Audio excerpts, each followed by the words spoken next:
So the Cumulus SnowFox DK61 wireless mechanical keyboard has 3 options to pair.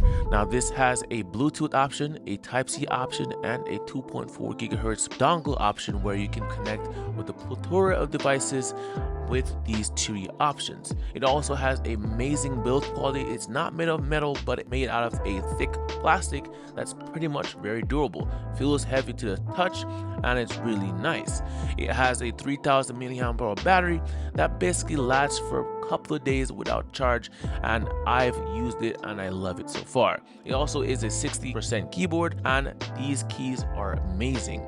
Being able to type on these for days, feeling that nice tactile feel is just amazing to me, and I love every inch of it. So that's it for today's video. Hope you guys liked it, and please subscribe for more.